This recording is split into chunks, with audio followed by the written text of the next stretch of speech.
hiding in back. Come on. Join the party.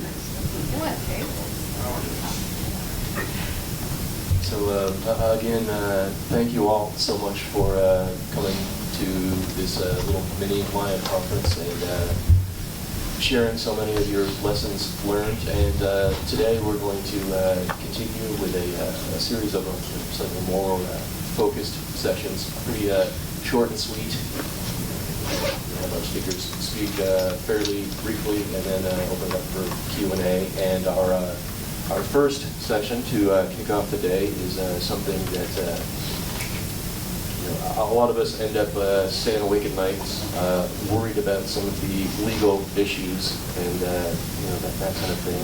And in addition to money, what we might be facing on that front. And Jan Schaffer from JLab was part of a project that put together a legal resource, a place to turn to for some of that information, and she's going to talk about that this morning. So let's hear it for Jan. All right. Hi, everybody. So I'm going to sort of really cruise through very quickly, because all of this is more in depth on the e-learning guide that we have. Basically, Jeff Kossoff and I, we teach a media entrepreneurship course at American University, and we really felt like the kinds of media law that media entrepreneurs need is bigger than just First Amendment law. And so in this, we really focus on some other things that don't get attended to so much when you're talking about libel or privacy. The URL for the whole thing is right there. It's at the Town Knight Center for Media Entrepreneurship. And, we do a section on business formation. How many of you are sole proprietorships?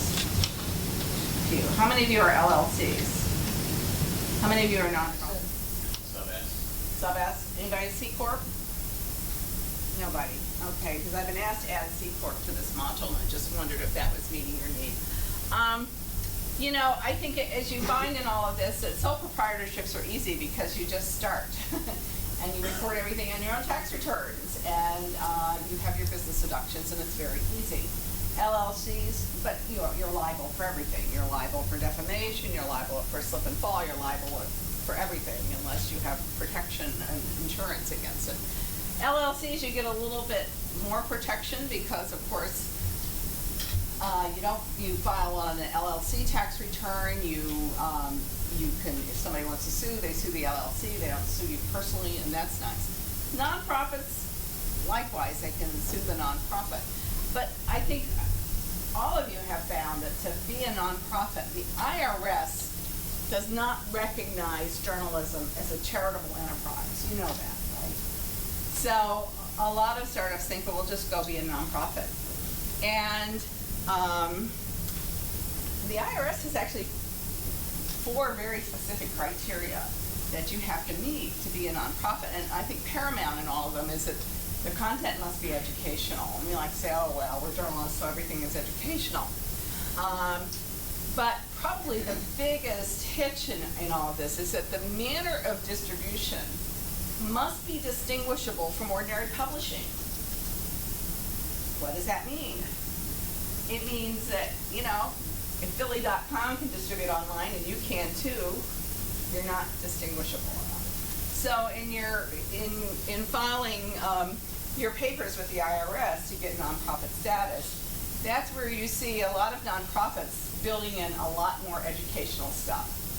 Maybe they're partnering with schools. Maybe they're doing kind of educational programs. Maybe they're doing co-reporting programs with a university.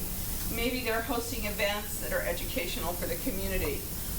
You have to sort of start figuring out what your educational infrastructure is going to be so that you can pass muster with the IRS. And that's probably the biggest hang-up that happens if you want to follow a nonprofit route. But it has some of its advantages. Certainly your donations are tax deductible, but you also work for a governing board who can hire and fire you as they wish. So you're going to lose some control as an independent founder of a startup. One of the biggest things we've heard from a lot of startup founders is really labor law is tripping them up a lot. How many of you have a staff of employees? How many of you mostly use subcontractors or freelancers? All right, how many of you use interns? All right. Well, you know, we haven't quite been caught up in it, but U.S. labor law right now is very specific on who can be a contractor and who can be an employee. And if you can direct hours, if you can hire and fire people, they cannot be a subcontractor for you. They have to be an employee under IRS rules. More details are on this in the module. Freelancers pretty much work out of their own space, have their own equipment, set their own hours, have other clients, and engage with you by a scope of work agreement or a contract. Employees, yes, you can hire and fire. You set the when and where they work, what hours they come in. You give them assignments that they will do. They report to you. But you also have to pay federal withholding for them. You have to pay for their Social Security. You have to pay for their workers' comp. Freelancers, you don't.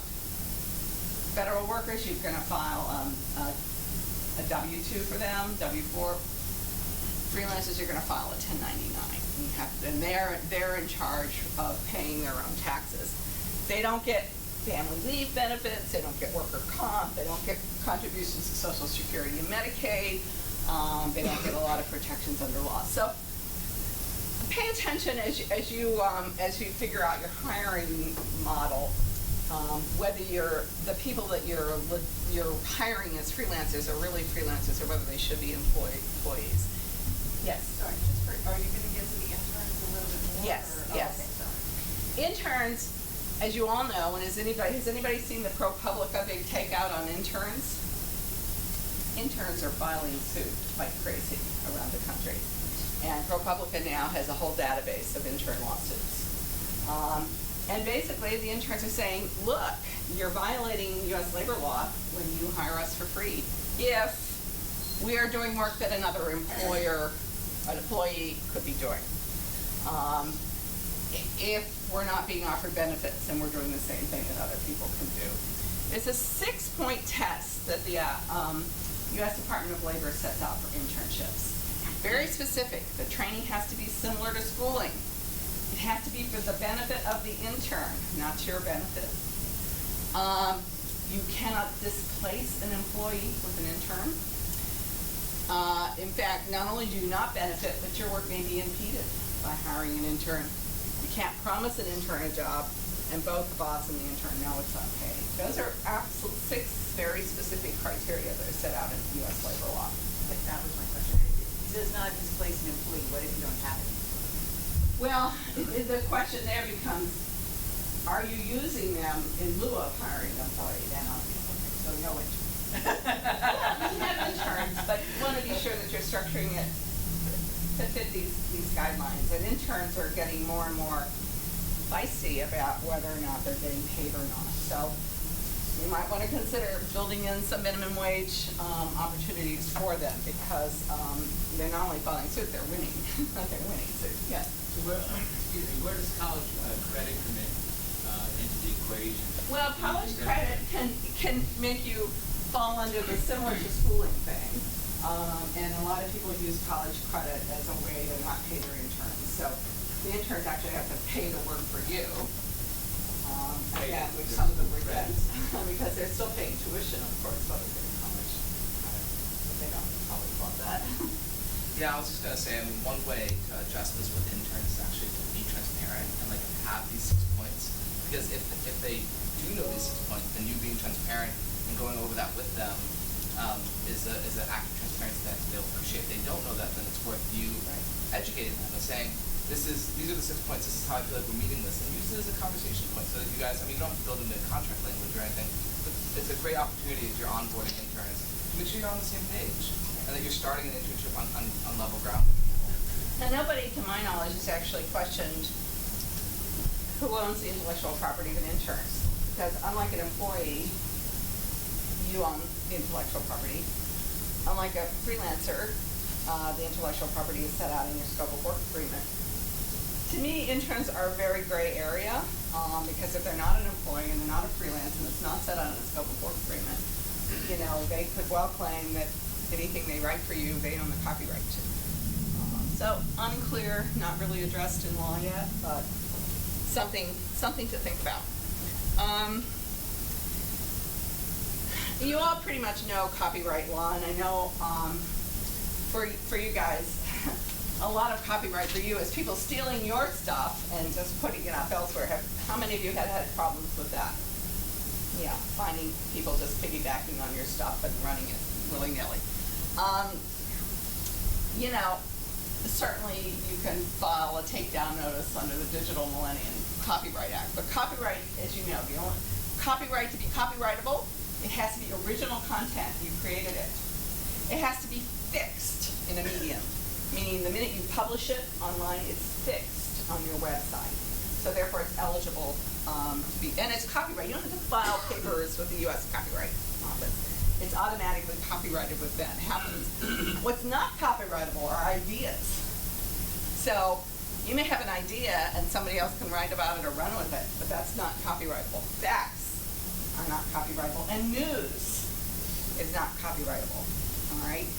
Now there are a lot of news organizations that think, well, if it's hot news and we broke it, we should be able to copyright it. That's called the hot news doctrine. But courts have not been looking very kindly on this. They've tried to stake a claim to exclusive news, and the courts have not agreed to that. Linking is okay to a copyrighted article. Copying a portion of the article with a link may or may not be okay, depending on how much you use. I mean, that's where you get into fair use. I think you probably all know federal docs. Federal docs are not copyrighted. You can use them as much as you need to and want to, and there's no copyrighted claim. That is not always true with state docs. So you have to figure out what your particular state law is and whether those reports or whatever they're issuing are copyrightable or not. You know, what I have seen from startups is a lot of startups, the Texas Tribune and the ProPublica will often have a page that says, steal our stories. But in that steal our stories page, they say, but you must attribute it, or you can only use this much of it. ProPublica, Dick Topol was telling me that anybody can use a story, but you have to use the whole thing. You cannot trim it to fit your space. If you trim it to fit your space, you're mucking around with the editing of the story, and Topol said, sorry, you can't use it. If free is not good enough and free to use it all, then you should just pass on the work. So you should think about if you're a site that finds you want redistribution of your story elsewhere, what your guidelines should be for that, and what kind of credits you want, and where, you know, you can even suggest the wording of the credit, but you should be very transparent about that. Fair use is really, really complicated. And I've had a lot of site owners say, you know, there's sometimes we just haven't used something because we cannot figure out whether it's copyrighted or not. Yes, you can go online, you can try to find an image under Creative Commons or somewhere else. But, you know, can you take a politician's photo off their webpage? Not if it's copyrighted, you know? You can't just help yourself to it. You may have to shoot it yourself. You can pretty much use anything if it's transformative. What does that mean? Well, it's like the Obama poster in the election. You know, yes, it's his image, but they made it into something else. You can parody it and do other things. And that's okay under fair use. It's more often you can use news than you can use entertainment, meaning a song or a movie clip or something like that. It's much more difficult to get permission to use. A lot of people say, well, it's okay if we just use 30 seconds of it, or it's okay if we just use a couple of sentences of you know, whatever. And the courts are really fudgy on this. I mean, I think one of the classic cases where the nation ran an excerpt from President Ford's book, and then the excerpt involved writing about his pardon of President Nixon after Nixon resigned. It was only 400 words that the Nation published. And the Nation lost a lawsuit that President Ford brought because the courts basically said it might have been only 400 words, but that was the heart of the book. And if you steal the heart of the book, you deprive me of an opportunity to make money on that, of getting compensated on that. That's one of the key criterion to use in fair use. You've reduced my commercial value. So that's not fair, and you may not use it. All right.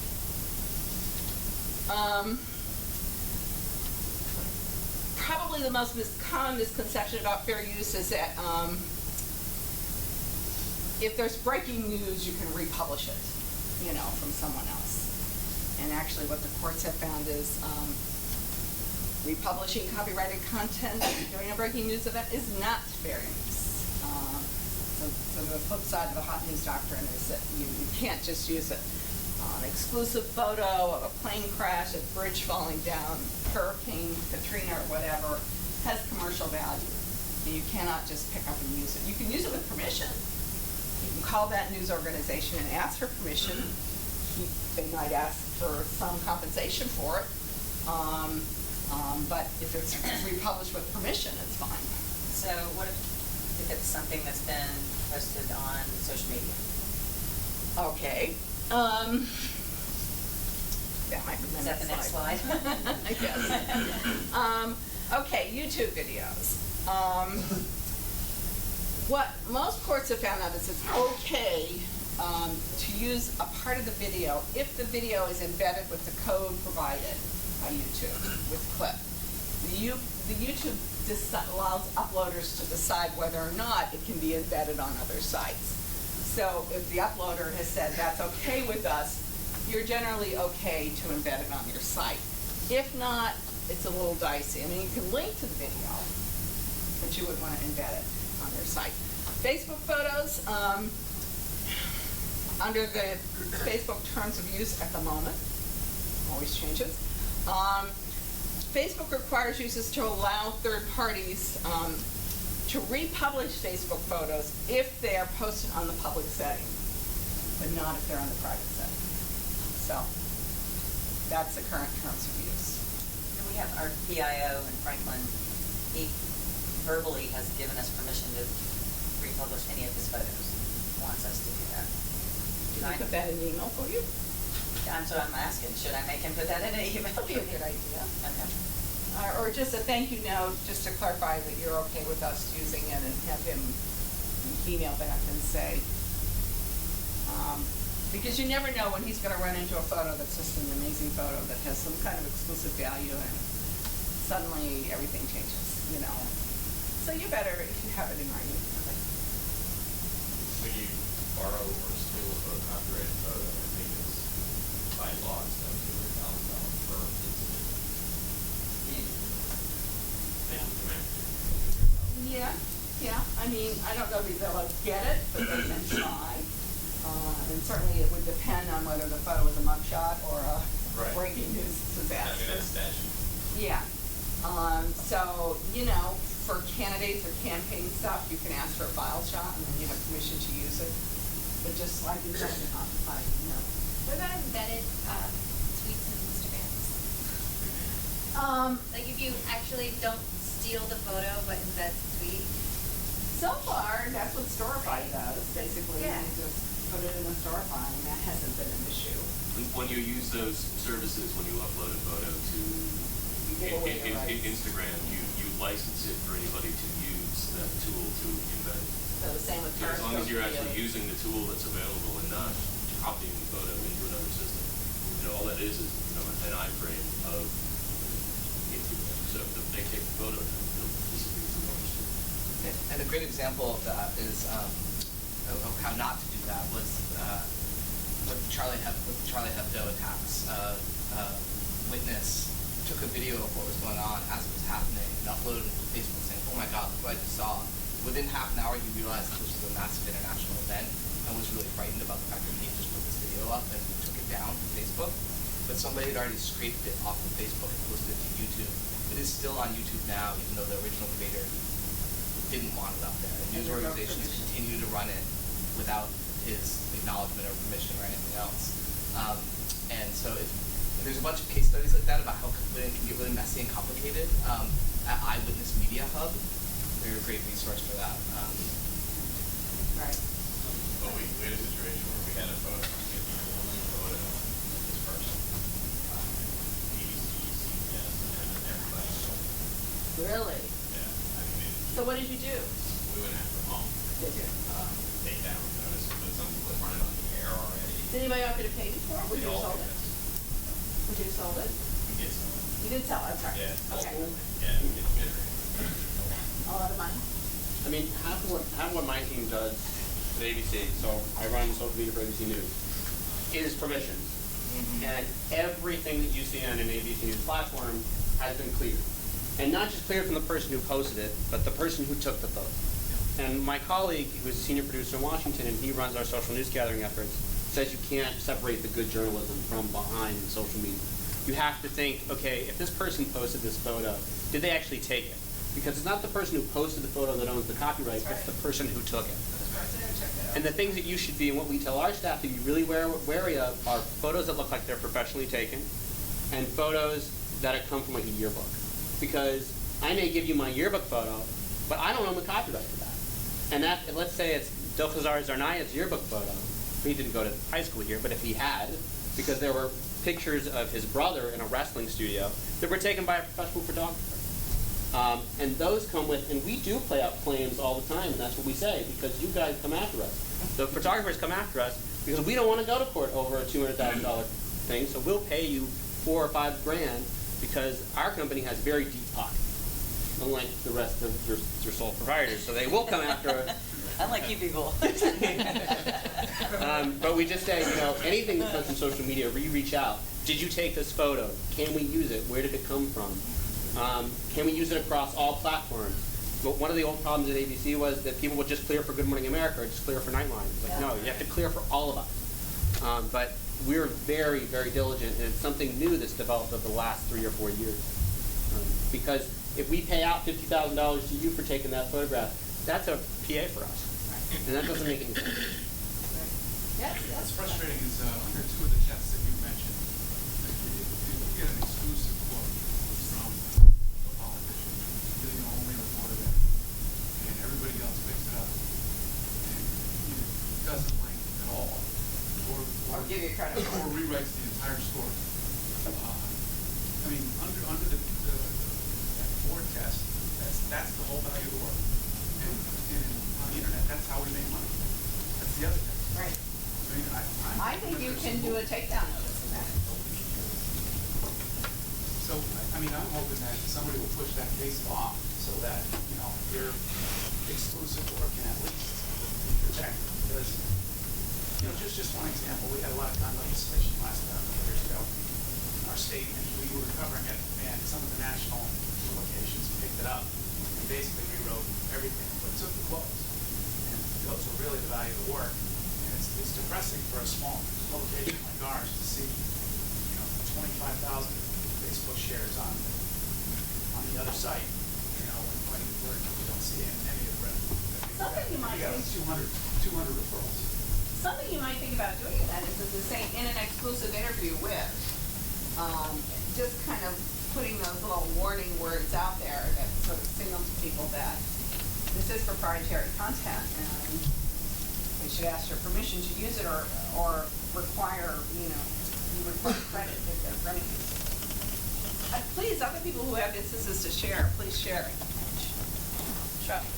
Jen, there are two different kinds of licenses on YouTube, and many of us use the Creative Commons license on YouTube, which does give people an opportunity to edit and remix inside of YouTube, although it doesn't allow them to just download it and make it their own and republish it as their own. But the Creative Commons thing, I don't know how many people in here use Creative Commons license on their sites. Anybody? Do you want them mashing up your videos? I don't mind them doing it within the YouTube editor. Okay. You know. just, okay. One of the things that this module looks at a little bit more deeply, and I don't think it's addressed in a lot of classic First Amendment law, is native advertising, which is, how many of you are running any kind of sponsored content or branded content on your site? Okay.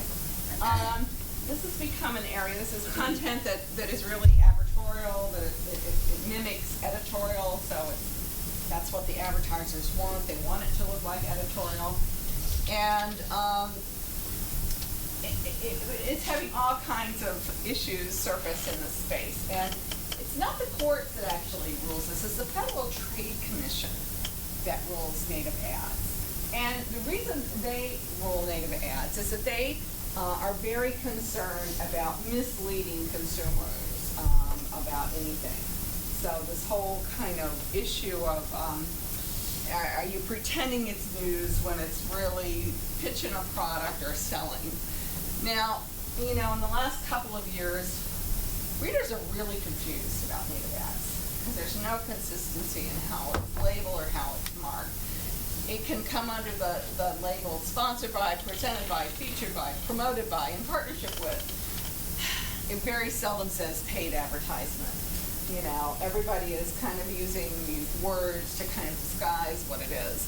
And the you-know-what hit the fan a couple of years ago when the Atlantic did a whole number of, they published a story, or what looked like a story on the Church of Scientology.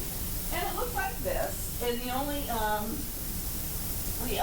indication that it was a native ad was that little yellow bug that says, if I can read it, sponsor content.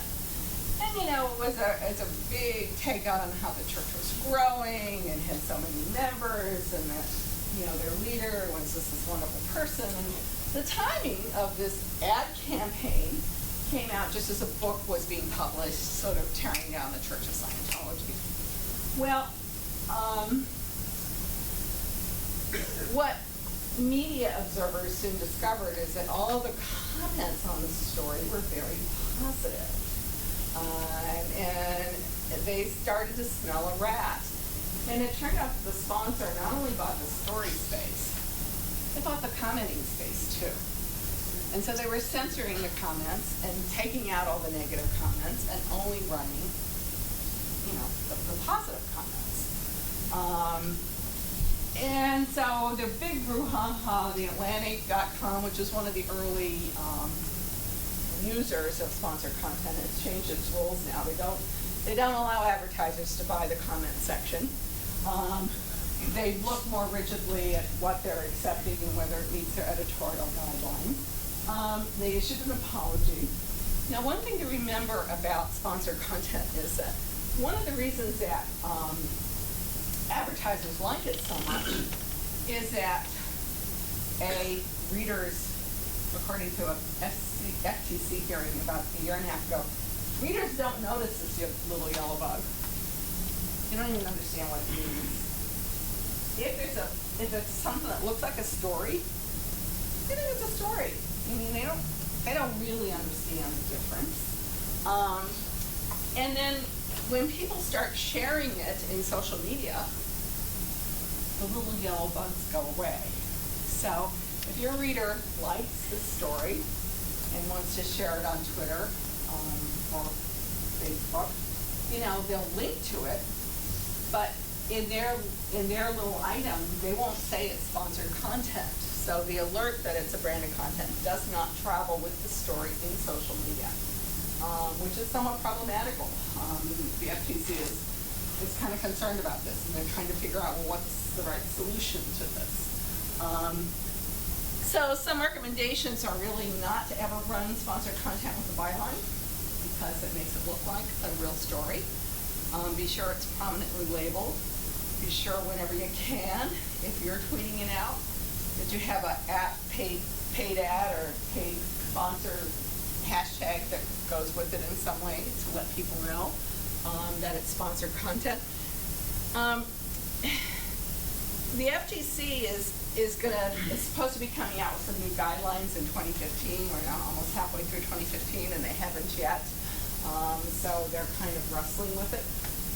But if you ever want more on this, there's a wonderful transcript of a hearing called Blurring the Lines from their hearing in Washington at the end of 2013. It's very useful to read through because you really understand how advertisers are using this. And the other thing to pay attention, there's a big fuss over a Qualcomm ad that Mashable was running. It's very good news. I mean, they did these whole takeouts on kind of what new technology was a new product. So it sounded like a news story. It felt like a news story. It read like a news story. It was like, I don't know, a 12 or 15-part series on Mashable. But the ad council that kind of issues guidelines on all of this said, once the paid sponsorship ended, Qualcomm no longer had to run a bug with the stories. So there was nothing that had to continue identifying Qualcomm. Okay. So, you've all seen the diet pill stories. Well, FTC has sued them. FTC has notified search engines that you can't have paid rankings in search results. You have to let people know there are paid rankings. If you all use email newsletters, you should use MailChimp or Constant Contact because they will be sure you adhere to laws that say you have to have an accurate address, you have to have an accurate header, you have to tell people why they are receiving your newsletter, you have to tell them how they could unsubscribe if they want. I got to wrap up pretty fast here. I'm not going to go into privacy torts because that falls in classic First Amendment law. I think more important for you guys is terms of use on your website. How many of you guys have How many of you have terms of of use? use posted? Basically, this is our contract with your users, and you are telling them how you are going to use their data and use their information. This is important because if anyone from California in any way ever visits your site, you fall under what is called CalOPA, California Online Privacy Protection Act. You must ID the kinds of information you collect and what you do with it, or you are in violation of CalOPA. And CalOPA, almost no one runs a website where someone from California doesn't at one point visit them. So you really need to think seriously about having terms of use. I'm not going to go through defamation. You could read it, but just remember that you can't couch. Opinion is not the basis for a defamation claim, but if you're doing food reviews or music reviews or whatever, you can't couch facts as opinion and say, in my opinion, such and such is so. For the most part, if you're doing a good job in journalism, you don't have to worry a whole lot about defamation suits because if you're a public figure or a public person, you really have to show either actual malice or negligence. If you're doing a good job, you should not have to worry about that. But it's still expensive to fight it.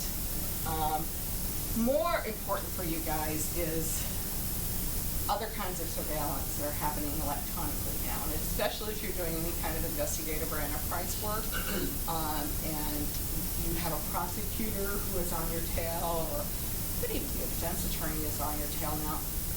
It's almost impossible now for reporters to hide their footprints from anyone. If you use Google Docs, if you use an email, if you're using the cloud for anything, if you're using a cell phone, you can be pretty much followed and tracked, so that a plaintiff doesn't even have to subpoena your emails. They can subpoena Verizon and get your emails. So you want to have a formal retention policy that says how long you're going to keep stuff around, and you don't want it to be very long. And you might want to think in some instances of taking the deep throat route and meeting people in person, where you can't be electronically surveilled in any way when you have a really sensitive story. I'm going to quickly, user-generated content.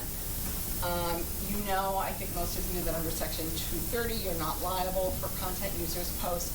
And one of the misconceptions is you can't edit it, but that's not true. You can moderate it, edit it, delete it, whatever.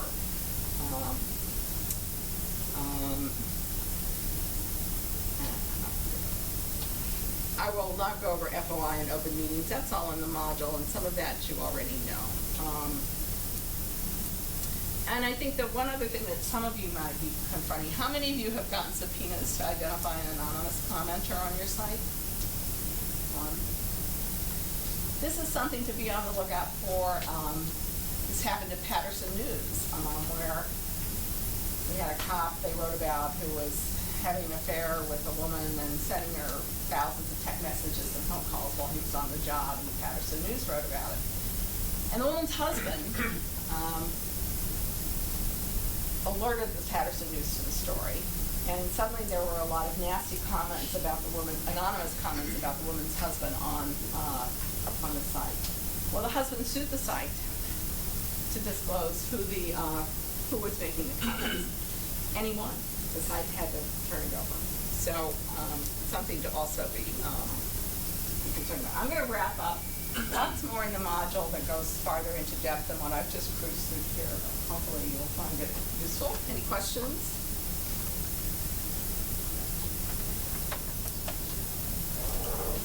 What's that, Doug? This is all going to be available as a separate document? I can give you the PowerPoint.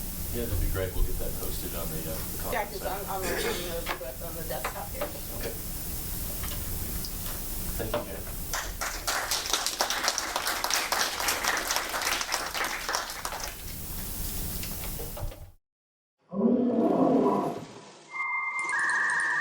Thank you.